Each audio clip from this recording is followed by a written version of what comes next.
গত ২৮ জুন নিজের পূর্বসূরি president Donald ট্রাম্পের কাছে বিতর্কে বিপর্যয়কর ফলাফলের পর থেকে প্রেসিডেন্ট নির্বাচন থেকে প্রার্থিতা প্রত্যাহারের জন্য চাপ আসছে যুক্তরাষ্ট্রের প্রেসিডেন্ট জো বাইডেনের উপর। তবে বাইডেন জানিয়েছেন এসব চাপকে তিনি গ্রাহ্য করছেন না এবং একমাত্র সর্বশক্তিমান ঈশ্বর আদেশ দিলেই তিনি প্রার্থিতা প্রত্যাহার করবেন।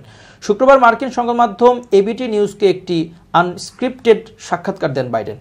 সেখানে তাকে প্রশ্ন করা হয়, ট্রাম্পের সঙ্গে বিতর্কের পর থেকে তার রাজনৈতিক দল ডেমোক্রেটিক পার্টির বেশ কয়েকজন সদস্য মনে প্রাণে চাইছেন যে বাইডেন যেন আগামী নভেম্বরে অনুষ্ঠিতব্য প্রেসিডেন্ট নির্বাচনের দৌড় থেকে নিজের প্রার্থিতা প্রত্যাহার করে নেন।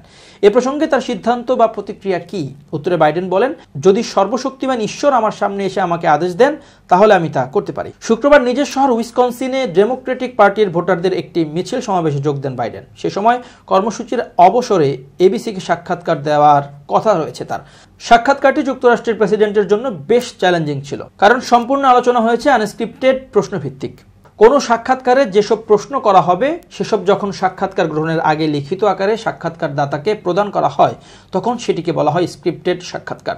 শুক্রবার এবিসি রেডিওকে যে সাক্ষাৎকার বাইডেনের দিয়েছেন সেটির কোনো প্রশ্ন আগে থেকে বাইডেনকে সরবরাহ করা হয়নি, তাই এটি ছিল আনস্ক্রিপ্টেড সাক্ষাৎকার। ট্রাম্পের সঙ্গে বিতর্ক বিপর্যয়ের পর থেকে যে পরিস্থিতির মধ্যে দিয়ে যাচ্ছেন বাইডেন, তাতে এবিসির এই সাক্ষাৎকারটিকে ৮১ বছর বয়সী রাজনীতিকের জন্য বড় পরীক্ষা বলে উল্লেখ করেছেন অনেকেই।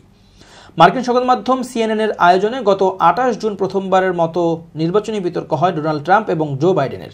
বিতর্কের পর তাৎক্ষণিক এক জরিপে জানা গেছে, বিতর্ক অনুষ্ঠানটি দেখেছেন এমন দর্শকদের মধ্যে ৬৭% যুক্তরাষ্ট্রের পরবর্তী প্রেসিডেন্ট হিসেবে ডোনাল্ড ট্রাম্পকে দেখতে চান।